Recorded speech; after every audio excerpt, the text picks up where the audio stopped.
How to stop postpartum intrusive thoughts. So basically what an intrusive thought is it's an image or a picture, usually of you hurting your baby in some way that you don't want to see. They're disturbing, they're gross, and they're really distressing when you have them. It's a horrible feeling that only someone who's had them can really understand what it's like. So what do? Today I'm going to give you the 6 steps that I have personally used for intrusive thoughts or images that will certainly, and I hope, help you as well. Now, the first thing to keep in mind is that you can go to a doctor, you can get a prescription, and that will help. That has helped people. Now, I just don't like pills, so that's why I haven't gone, but there are 2 all-natural alternatives that you can think about. One is St. John's wort, and I personally have found this extremely effective. Not only that, it's safe if you're breastfeeding. They did a study, people who had babies between 10 and 22 weeks old, and found that just a minimal amount of St. John's wort got into their system and that it caused no side effect. And when I took it, I didn't find any side effects at all. Now, I wasn't pregnant at the time or breastfeeding, but I still didn't find any side effects at all. Now, it does take a while to build up in your system, so it does take at least 3 weeks to build up in your system. So that's the downside to it. But when it does, any distressing thought or image that comes into your head, it leaves. It's quite amazing stuff. The other one is truehope.com, and that it's the most researched supplement in the world. So you can go and take a look at it. I couldn't find any information about breastfeeding or pregnancy on there, but they do have a toll-free number and you can go ahead and give them a call. All that is it's all natural. It's a whole bunch of vitamins and minerals compact, and it does amazing things. I've seen someone take it for depression, and within 4 days, the depression had lifted off of them.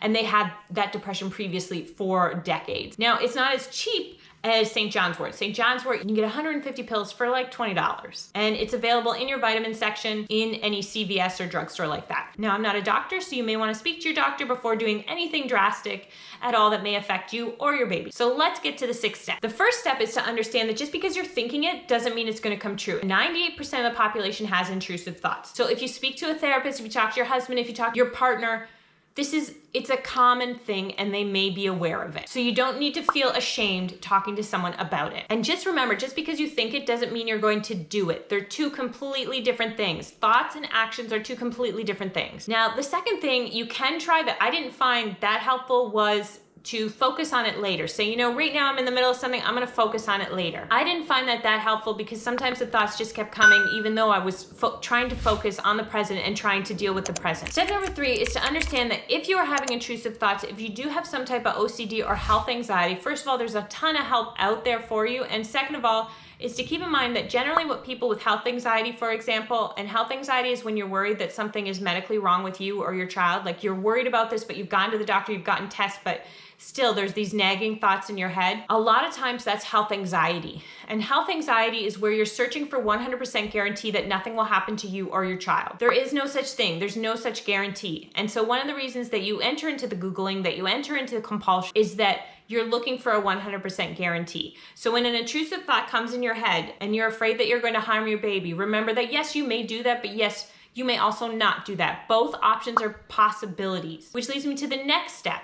The next step, we're going to focus on catastrophizing. Catastrophizing is something that sometimes people do where they jump to the worst case scenario. So something little may go wrong, but they're already thinking of the worst case scenario. If you do that, get into the habit, first of all, noticing when you do that, when you do start catastrophizing, which means looking at the worst case that could possibly happen. And then after you get used to noticing when you do that, put a stop sign up. Picture a stop sign in your head, because there's no validity to those thoughts that follow anything that has been catastrophized. It's a cognitive defect, which means it's not based in any reality. So anytime you think, oh my gosh, what if this happens? What if I do this?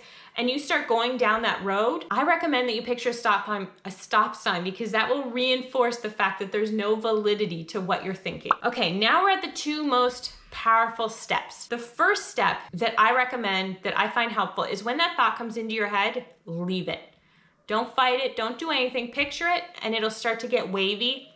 And wait, like you won't be able to see it as clear until it fades away. That's the way it is with images. Have you ever tried to picture really anything for more than a few seconds? It's going to fade away. Can you say, please like and subscribe? Please like, do like. And hit the bell for notifications. Hit bell for notifications. But if that doesn't help you, this is the one that I find most helpful. And when I still get these images sometimes, this is what I find most helpful. And it almost brings a smile to my face because I know I'm going to play the alphabet game.